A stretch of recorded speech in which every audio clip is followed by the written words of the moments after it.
minok amaga loinaduna haukiba matamdi khangaude. Rishi laina anigi nungsibaso nongma nongma haukiba khuding sum helagli. Adubo miyuiba nangna tawzaruba thabaki mahidi fangdaba yate matagumna magi matamsu yausilagli. Masini punsi khoba khunam hainariba punsi. Warabasu wana Rishini nisa haiba posaksidagi lapthoragli. Thapna lapthoragli haiba maksu yare. Pumnamak nungsibana oihanbani. Masini nungsibagi magun. Nungsiba haiba asina oihan mangambaso aduki matik yamkre. Nungsiba haiba sida magzaba amadi fattaba kari leibagi. Nungsinaba haiba asidagi ahenba amamuk leitabani. Samasna dilairadana magi imong manungna pau nungsiba ngamdraba mi oina thabiramdraba misakni Rishi. Madugi machatuna mamal yamlaba amuktang oiba mahaki punsida kaisu leitana khallubani.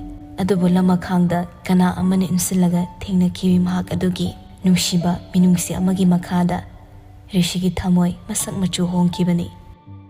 Thawai mabu yamna pamuraki sirage khalamba mahakna nungsibi adugi damak hingningbasu phauki. Nungsijariba magi damak khallaga magi motsilamba punsi adubu Rishi masana yana manghannaba amotpa do nathairaknaba hotnabani. Adubu ahonba kaya aduna momo minok tamhallabaso sizinnakiba phatraba posa kaya aduna haksangi kayat khuding chak thinna otpa mu horakadori. Ayuk ngantado Rishi mapabunga wari tawri chawbusu yawri. Hongle imungdusu yamna hongle. Nongmata adugumba saktam ugi phangdrabani. Adubu lainana hek yumduda khong thanzalakiba numitudagi minungsi ama kupsinaba honarakpado ngasidi khazik mami tarakle. Kuina kaungda ngangna tawrudrabanina wari sanari hairaso kharadi aduma khautak-sari mapada Rishido. Shamarasna kuire sigi wase ipana nangon haudoke khanba. Hauzikti nangsu nasado kharadi pharakli haiba ipa khangi. Ipana haigadoriba wase atai natte. Nasega nanawgana chalairiba ipagi hotel do aini imoga nangada sinaningle. Nakhoi aninane mafam ado hanagumna mayamna sakswanaba mafam ama oihanaba honaro ipagi ibungo. Tawriba mayamse ipa yengba ngamdre taba ngamdrene aphanungaigi paw amata tade.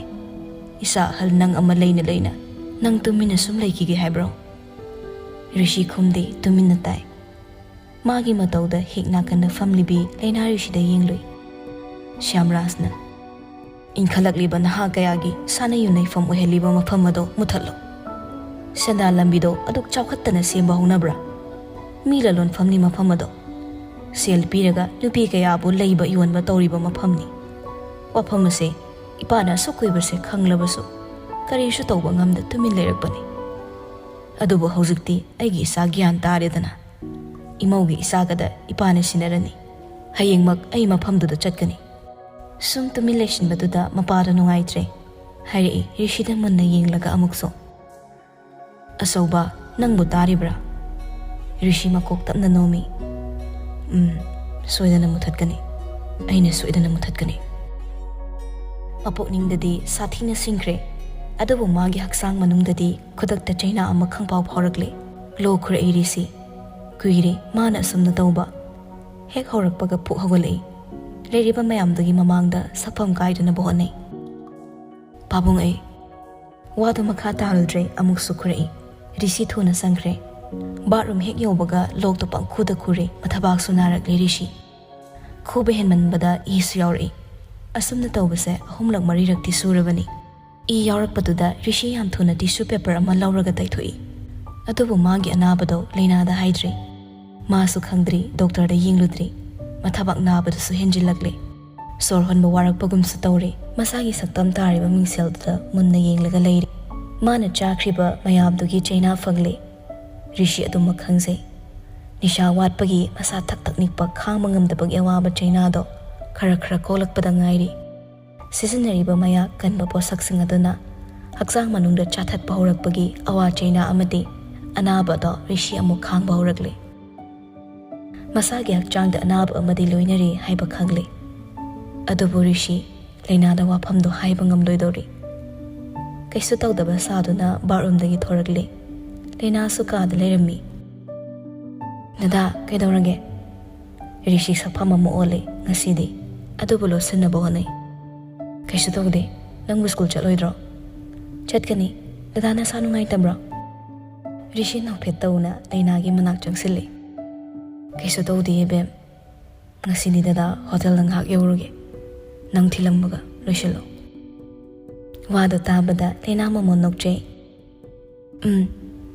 adu dada nang kaisu tawde ko Hanagi iman manadaba sakpham ama ubada Leina chingnaba phawbani kaisu tawde se loisilo thankini si hairam laga thaidokre lok to amu khurei adubu thokre ka adudagi ngak leraga mapi hongdo Rishi do punna loiraga Leina mingsa mamangda masama sangmado thadoklaga phajana hatoklinge Rishi amu changsalak-laga Leina gi tongda leplei nokmi bem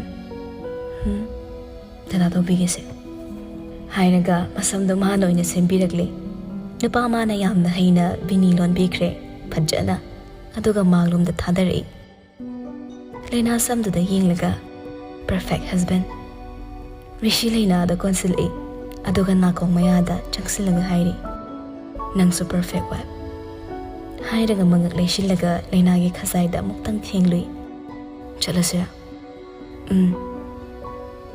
khudang dumadi mahursani chatobo khudi Rishi ne chena paisilaga adumukpui yumdagi thorakpada phaw khudang machado thadokte ani do chatkre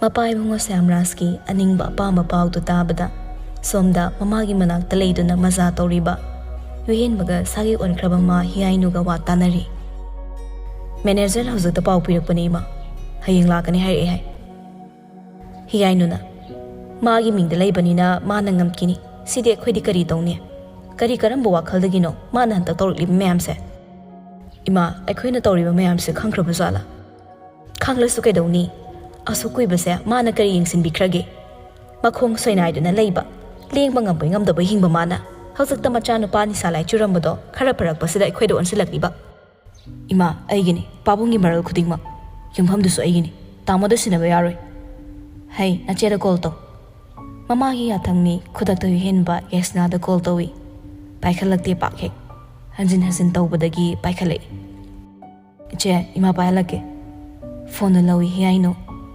yesna imagi nakta husukmakla nang kadai de lei yesna kapabagi khonjal dai ima ayumda chali kaidore hai kaidorage mi yumda leibana kanaroi law imagi nakta sasat law ima yum haibadi aigi asengba yumni icha amadi ipuroibagi mayumdani wadu tabada mama macha ani do amanabadi yingni ima aise wakhal yam thelure ipuroibadagi hinba kana leirige ipuk thoki isabo nungsi heita hundoklaga ining ikhatam lubai ai yam wari ima bab chelebini aise adobo ai amuk tangdi haise to ne yingkige ai thammi ima hagi khana call toriba wado hain bigi tansaga fangkidre nong mata fankidraba wado machane tha thazadana mapi tana kaplaga hairakliba taraga mama ibe mahiaino tuminle yuhenbani makok tuda khanba yaba khalli tumin leiduna machena call da hairakliba wadogi wa machet ama phau taade lode ma ki wakhaldadi mapabu musa thina warori machanupa ani sida chamanaba meeting thamde haibagi namada sathimna warokre sahi fadriba machanupi andoga chahi mari hairaklaba machanupa amaga minusi machet amata poktu hundoklamduna mari amadagi kainarakibani mapurebaga aduba hojukti pamlakle yum amagi maugi asengma masakto nungsiba macha amadi mapurebaga punna leiminaba pamakle amuktangdi haisagi khana yesna mapureibagi sumangda leplare manenga makogana sumangna machanupi adubo iruzabiduna leirammi noktuna hrauna leiba uraga yesna mapi marakta mamon minoksu tori kauri ilaplapna leplaga ima khonjil da mani makobo ani do yinglei Nungsi haita yumdadagi khong thangdokhraba mamauduna amuk hana leplamba ubada makalam lamba mai thongdo nongmugu maksankhre. Yaisna changsilai. Ima, baba, namau lankre ima. Wa machit amak tangang lagti masubu pam khatkre. Maku aduna changki tawi. Yaisna machabu pamingladuna makugi mamang thalli. Baba, ichado amta pamsagi baba. Ai amukta pamchagi ichado. Makudu sauning laga jeri. Khong pham tarak laroi haina khong thangdokhraba nangna karigi amu ikai khangdana lakli. Isu sokpa yaroi. Nangi mahiksen mana khutuna aigi isu sokpa yaroi. Yam thuna mafamsidagi chatkro. Lepkano. Mafamsida nangi khongol tahalakano. Yasna do hi kappi. Ai yam lankre baba. Namabu chayo ngango ai saudi. Adugu ichado muktadi pamsagi baba. Ai ichado amta pamjara kai hanchakike. Ma se tamolagli soidana wa thoklani ba. Ai ichase amta pamjage. Mabuk mapudo pakhali. Masubu amuk loge hairakadra khanna. Ado mungsiba masudo lamke lamhaibi. Lamgi sa walaba mama amani hairiba. Magi mafamda sinaningde. Manimdudi nungaisade. Mapuroi bado ansilaga hairi. Makhoi baba, isu se mamagi matambakta mikup amatang werasu leijasano. Mama, karino nangna hairi bado? Yaroi harabadi yaroi ne. Aigi isu di sanani. Mama amani haine ikai khangda lakli basigi makutta. Aigi isu sinaba ngamloi. Yesna makhada phamdaraga makhutloina tun haisari. Ngakpiroi haibai khange baba. Atuba aigi iranse ngakpiyo. Amuk de haisagi khana lakpani. Masina aina langzaruba pap mayamse khara toirasu kokchage ba. Tanja tumaktada mapuriba sanatomba macha nupaduga changli school halakpani. Leiralibar satam dobada harau machabu pamlaga changakpado khangsaw sawgatkre. Machabu thamlaga fingna changsilaklaga leimaida famduna leiriba yasnabu makudang pairaga chingkhattana laktana illi.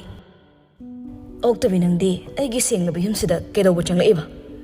Naning tawbe am pamdai naning tawrso laireba lau uba yimsidadi nangna leibada pakchade. Yesna kappa lepti makhut ani lonaraga haise. Tamo ai lankre tamo. Khangaude mapuriba mana khopangna thazalakiba. Tugoche. Lail hariba na chindo kaina bu khutna thalaktringe mafamsidagi chatko. Aidi nangbu tukutchena. Ima baba imungjang nasu singje pusinko. Masagi wa indaba ngamloi. Mamauda muktang yinglamlaga pikliba masu anido puraga changkre. Yesna machabu muktang mathada chena konjanimbani. Adubu phangdre. Changkriba maikedu yinglaga lehawi. Sanatomba makhamu taraga hairi. Amuk hana mafamsida khong thangjanaba hotnarakano. Aigi piklibe chani sida mama amani haina nangmu masak takningde. Lamchat naidabi nupa kayagi lukhak nangbu mama amani haibada nasani kaijadro. Mapa ama oina aidi nangbu ichani sigi mama ni haina takpusu ikai. Taksu takloi. Mama masak khangdana leijasana. Maduna hini ichani gi punsi yaifani. Nangumi kaya amana ima haiba nupi oibe singi fazaba. Amadi nungshiba mingse masak tihalabani. Nupi kudingmak nakhoigumna loina uhalle. Nangum kaya leibana ai nupi haiba nupi se yamna kire. Piklibe chani se maraibuk thirabani. Mayamna sak sonariba ima haiba mingthol se kaubusu fanglaroi. Adubu fangdasano. Aina maning loina thongangani. Nangum nupi ama laklaga ichani se da minungshi leita. Loina bigadabagi sarukne. Ai nupi atop amasu hanna yengloi. Aduga aidi nangumba henba thiba misak sunate. Ichani sida nang se kanano haibaso ai masak takloi. Nangdi asivani asiva. Malem sidagi mutkraba misak. Amu hana mafam sida khong thangzilakano. Nangi apamba lambi satkraba natro. Kedawbagi maile rek lakli. Ikai khangdaba na tawduk lakano. Matik sadaba mama nang yaugdrabaso. Mapa aine ichani sidi mi oinaba sengbani nangi darkar oide. Sanatomba imung changkre wahi mayamdo hairamlaga. Yesna hairamliba mayamdo magi nakongda singza yere. Nindana leire. Mamit ushilaga khangi mapisu lepte. Lepliba leima aduda po ma lepa ngamsilaktre. Lali haiba po maning tamna hen mangamandre. Mathanta ngaire sumangduda. Nungshirei khudingmak mana phaludaba mana wasabani. Mikup kharagi nungaibada lupliba yaisna. ꯃꯄꯨꯟꯁꯤ ꯆꯨꯞꯄ ꯂꯝꯒꯤ ꯁꯦꯛꯂꯥ ꯑꯣꯏꯗꯨꯅ ꯈꯣꯏꯄꯥꯏ ꯄꯥꯏꯕ ꯇꯥꯕꯅꯤ ꯍꯟꯗꯣꯔꯛꯂꯦ ꯈꯣꯡꯐꯝ ꯑꯗꯣ ꯃꯐꯝꯗꯨꯗꯒꯤ ꯍꯟꯅ ꯍꯟꯅꯗꯤ ꯌꯦꯡꯖꯔꯝꯃꯤ ꯃꯥꯅ ꯃꯤꯔꯥꯏꯗꯨꯅ ꯂꯩꯔꯨꯔꯕ ꯌꯨꯝꯐꯝ ꯑꯗꯣ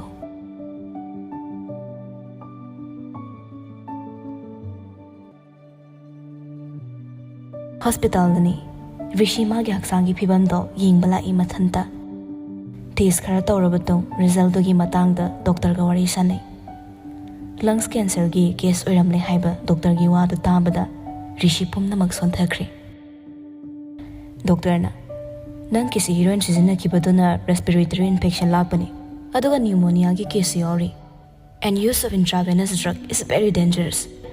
Repeated injection in the same site can cause veins to collapse leading to circulatory problems.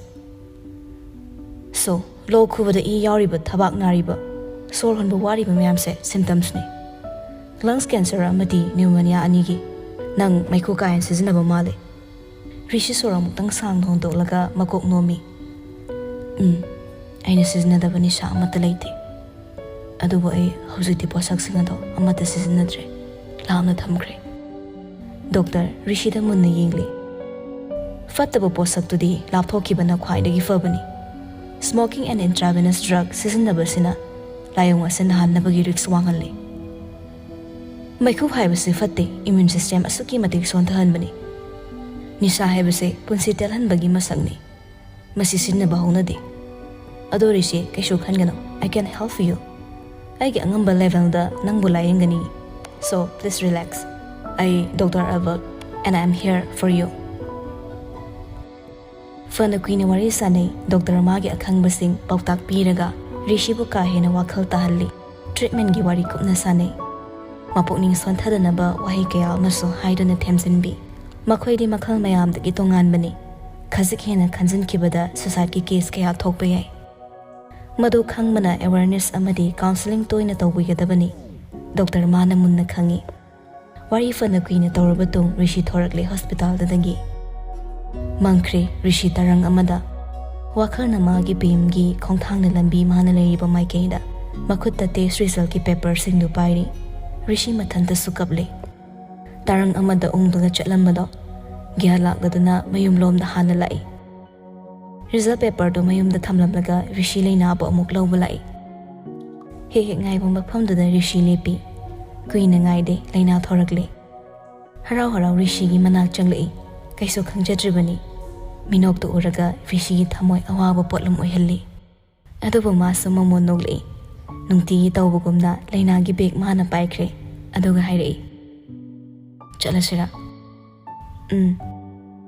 makut kursa singdo chena paisilak chat pahobaga leina na sat hairei dada gari di purakte kegya kamai laiba gari gi handle do paigadabagi saro masigi khudangse si oina chena paisila thamningba bem nang sedada na suta thadok ningri sumaina chatpasiso yam romantic oidra Rishina awaba masak amatta utrabada khangdabani leina de no iwada taraga ani do makhongna phana sangna lakle dada haune lingzel do masai phapagatte haye abongna call tora ami kuire chatabaso Sunday dadi dadai bani chatlusira ado malem leramadi aidi talliko lena su tokre as taning de ko Rishi noklaga samliba makutta thadok laga lengo lei adum nek torakpada lena pakhatlaga makutta fatlautoi kaino toridubo kaino lambi sida lamhenu ko adudi khutta biro hairaga makutta amuk tingthorei leina surisi khobam nungda makut machado thangzili aduga ani do nokna chatpa howi haidok nindre magi anabado atopa wari tawduna harau lakmine numidang do Rishi loka hena khui khanganing de haiduna so kayam kuina bolot pangamgani lot pa yaroi da bang wafamni leina ma so mathangloraga changpani hek thongdo hangdokpaga Rishi lepla lerami makut satung da lole leinai khangi dada kaino tawriduba nupa do no mi yenglaga tungdagi makutta manglom da puthori rose bouquet ni madu upada leina haraungna sidi kai de ge ai bem gi ne na magi dada na leira iba haina haina changsilaga pikre lawi leido aduga manam namni thangsilaga rishi makut namada leinagi makhwangda pairaga manakta chingsili nahan makhei tawdaba matawda leina tingak yingli rishi wa amata haida amuksu daisy flower macha ama puthoraklaga leina gi yet ki natpada thesin birei nangna pama posakse nungti gi khudal piningi leirang macha amatang oirso piragane nangna harawbado adum hekta yingningi dadase leina makhunna paiba lei khunna semba daisy sabundu da yinglaga hairei nungti gi hek piba ngamgatra nangna wo pame hairadi lei makhal sikhaknadi makhal khuding maki leirang semlaga nangi khutta paihange asengbage nangna pama khuding dadana su pami hena ngawi adabu nongdam mamanadi kari tamlibano khangde nangi nungsiba minokse kuina sangna uba fangkidra haina he khalle adobem hayeng karigumba dadana fattanungda thokraso dadagi mongfamda nang lei katluko simadi nang kawe yade noklam minok khangan hansali handaki rishigi akwanma wahaidadade